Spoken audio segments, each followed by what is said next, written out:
Hello दोस्तों, नमस्कार। स्वागत है आप सभी का ट्रिकी हिंदी पाठशाला में। दोस्तों, हिंदी अपनों की भाषा, सपनों की भाषा। पढ़ें, बोलें, सीखें और गर्व करें। आज की श्रृंखला में मैं आप सबको कामदेव का पर्यायवाची समझने का एक अच्छा सा प्रयास की हूँ कि कैसे उसको समझें। रटे नहीं, वो समझें। पर्यायवाची रटने से नहीं, समझने से ज्यादा जल्दी बहुत जल्दी ही तैयार हो जाता है। तो मैं यहाँ पे सबसे पहले कामदेव को कैसे, मतलब किस किन किन नामों से जाना जाता है वो एक बार बता देती हूँ। जैसा कि हम जानते हैं, ये कामदेव जो है वो अ, मतलब कामुक प्रेम और सौंदर्य आनंद के देवता हैं, माने जाते हैं। हिंदू देवता माने जाते हैं। इन्हें मदन, मन्मथ, कंदर्प, अनंग आदि कई नामों से जाना जाता है। तो इन्होंने संबरासुर नामक राक्षस का वध किया था, तो इसलिए इनको सम्राट भी बोला जाता है। इनको अनंग बोला जाता है क्योंकि ये बिना शरीर के हैं, इसलिए इनको अनंग बोला जाता है। अतंग बोला जाता है क्योंकि बिना शरीर के हैं। रतिपति बोला जाता है, रति इनकी पत्नी का नाम होता है। और मतलब ऐसे बहुत सारे इनके नाम है। सबसे पहले मैं इनके नामों को लिख देती हूँ, तब समझाती हूँ।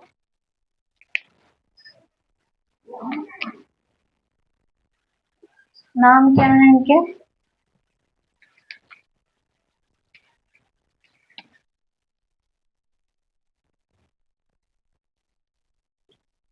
संबरारी,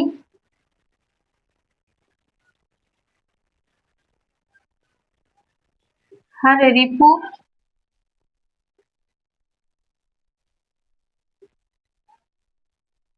पुष्पधनुआ,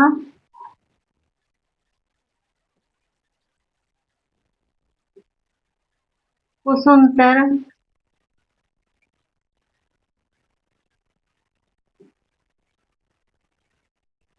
पंचसर,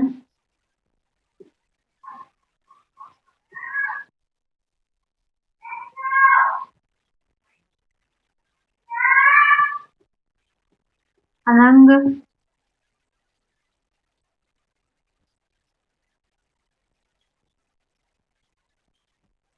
अतनु,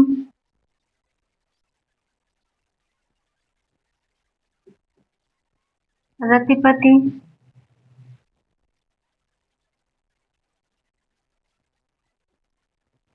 रतिकांत,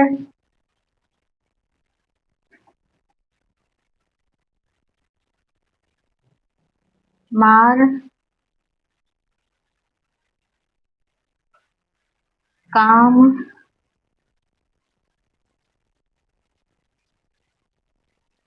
कंदर्प,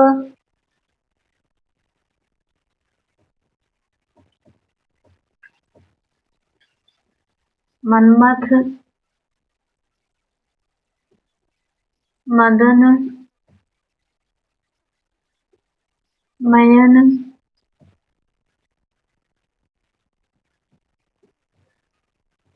मनसिज,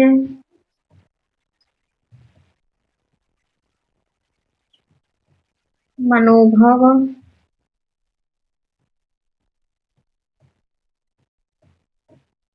प्रद्युम्न, प्रद्युम्न,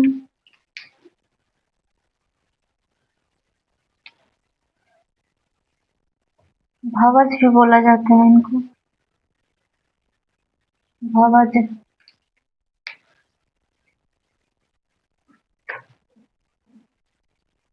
अभिरूप भी बोला जाता है इनको, अभिरूप, अभिरूप,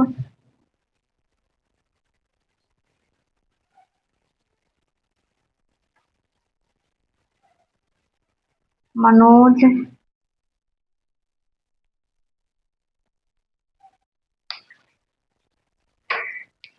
ये रहे हमारे कामदेव के पर्यायवाची।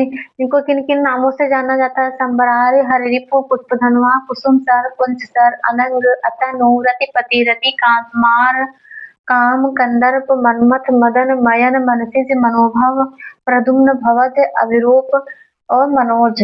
तो इनको हम अर्थ के द्वारा समझाती हूँ। संबरार, सबसे पहले इनका अगर हम संधि विच्छेद करेंगे तो ये हो जाएंगे संबर प्लस अरे। इसमें क्या है? दीर्घ स्वर संधि है। और शंबर में क्या है? ये राक्षस है एक। संबर जो है ये एक राक्षस का नाम है। तो इन्होंने संबरारी नामक राक्षस संबरासुर नामक राक्षस का वध किया था, इसलिए इनको संबरारी बोला जाता है। अरि का अर्थ होता है, अरि का अर्थ होता है दुश्मन। ये अरि का अर्थ होता है दुश्मन। और यहाँ पे हर रिपु, हर का अर्थ होता है भगवान शंकर और रिपु का अर्थ होता है दुश्मन। अर्थात भगवान शंकर के दुश्मन। रिपु का अर्थ होता है दुश्मन। पुष्प धनुआ, पुष्प का अर्थ होता है फूल, फूलों से बना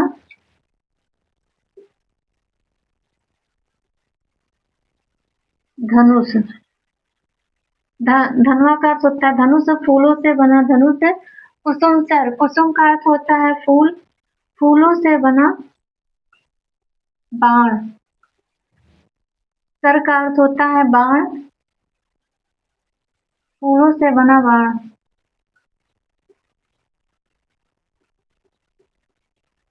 पंचसर, पंच का अर्थ होता है पांच और सर का अर्थ होता है बाण, इसलिए इनको पंचसर बोला जाता है, पांच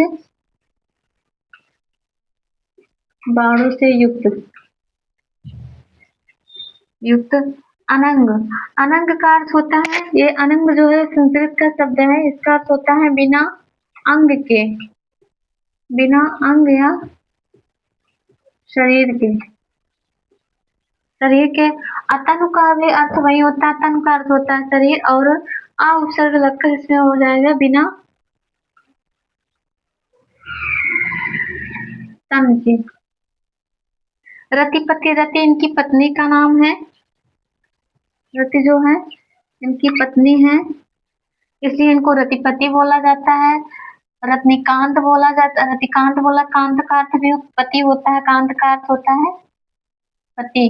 रतिकांत बोला जाता है मार जो घाव को भरने वाला हो, जो घाव कर देता हो, इसलिए इनको मार बोला जाता है जो घावों को भर दे, जो घाव करता हो,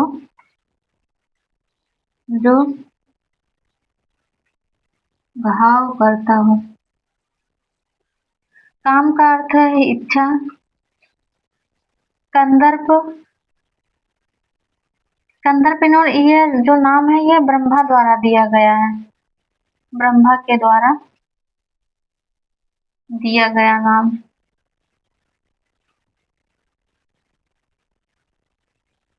ऐसा कहा जाता है कि कामदेव का जब जन्म होता है तो ये बोलते हैं कि मैं किस पर गर्व करूं, तो उसी के नाम पे ब्रह्मा जी ने इनका नाम कंदर्प रख दिया।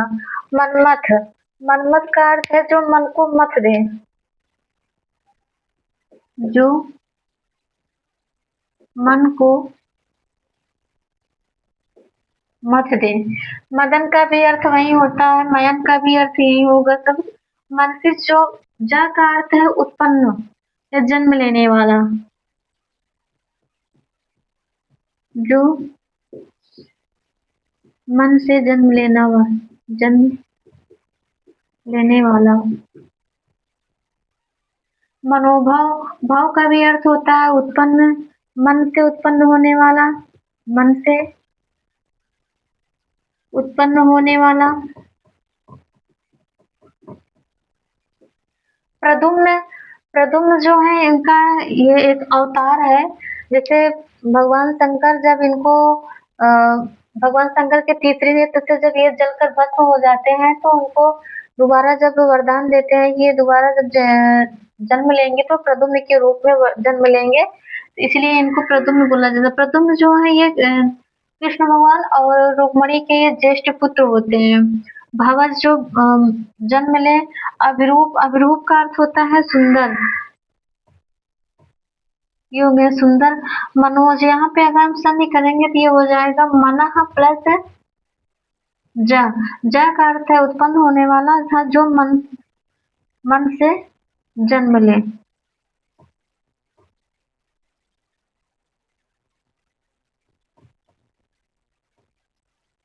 जो मन में जन्म।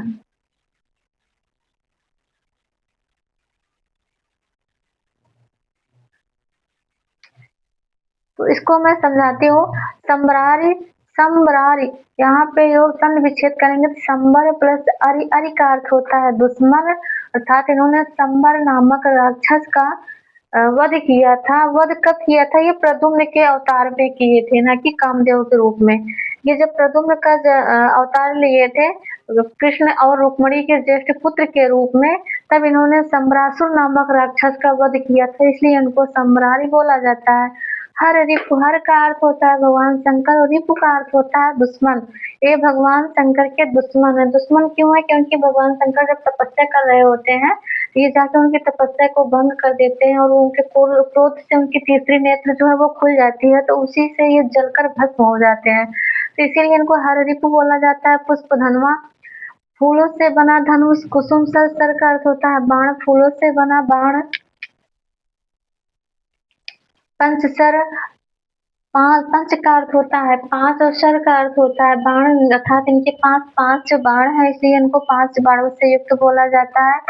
अनंग, बिना शरीर के। अनंग इनको क्यों बोला जाता है? जब ये शंकर जी के द्वारा तीसरी नेत्र से जलकर भस्म हो जाते हैं, तो रति इनकी पत्नी जो विलाप करने लगती है, रोने लगती है, और उनके आगे जाकर कहती है कि नहीं ऐसा मत करिए, मैं कैसे रहूंगी बिना इनके, तो उनको जीवित करिए। तो भगवान शंकर बोलते हैं ठीक है, वो जीवित तो रहेंगे लेकिन बिना अंग के रहेंगे, वो दिखाई नहीं देंगे। जब तक रहेंगे वो जीवित रहेंगे लेकिन दिखाई नहीं देंगे। जब दोबारा जन्म लेंगे तो प्रद्युम्न के रूप में जन्म लेंगे। तो इसलिए ये इनको बिना अंग मतलब अनंग बोला जाता है। अतन, तन का अर्थ होता है शरीर, और बिना तन के। रतिपति, रति इनकी पत्नी का नाम है, इसलिए इनको रतिपति बोला जाता है। रत्निकांत, रतिकांत, कांत का अर्थ होता है पति। मार, जो घाव करता हो। काम, जो जिसके मन में इच्छा हो को प्रकट कर दे, इसलिए उनको काम बोला जाता है। कंदर्प या ब्रह्मा के द्वारा दिया गया नाम है। मनमथ, मनमथ जो मन को मथ दे, इसलिए इनको मनमथ बोला जाता है। मदन का भी अर्थ है जो मन को मदन करने वाला हो। मयन का भी वही अर्थ होगा, जो मन से जन्म ले। मनसिज का अर्थ है जो मन से जन्म लेना वाला। जा का अर्थ होता है उत्पन्न होना है, जन्म लेने वाला। मनोभव, भाव का भी अर्थ होता है उत्पन्न होना था, जो मन से उत्पन्न हो। प्रद्युम्न, ये भगवान शंकर द्वारा दिया गया वरदान के रूप में ये अवतरित होते हैं प्रद्युम्न के रूप में। और प्रद्युम्न रुक्मिणी और कृष्ण के ज्येष्ठ पुत्र होते हैं, जिन्होंने संबरासुर नामक राक्षस का वध किया था। तो इनको प्रद्युम्न भी कहा जाता है, भवज भी कहा जाता है। अभिरूप, अभिरूप का अर्थ होता है सुंदर। ये मतलब जो कामदेव है ये बहुत ही सुंदर थे, इसलिए इनको अभिरूप बोला जाता है। मनोज, मनोज का अगर हम संधि करेंगे तो मना प्लस जा, इसमें विसर्ग संधि है। जा का अर्थ होता है जन्म लेने वाला, अर्थात जो मन से जन्म ले, जो मन में जन्म ले वो क्या कहलाते हैं? मनोज। तो ये रहा हमारा कामदेव का पर्यायवाची, और इसको मैं एक अर्थ सहित समझाने का एक अच्छा सा प्रयास की हूँ, और आशा करती हूँ आप लोगों को यह जरूर समझ में आया होगा। अगर आप लोग इसको एक बार समझ लेंगे तो जिंदगी भर नहीं बोलेंगे, अर्थ सहित इसको याद करिए। और अगर आपको समझ में आ गया हो तो प्लीज आप लोग चैनल को सब्सक्राइब करिए, लाइक करिए और अपने सुझाव दीजिए। धन्यवाद।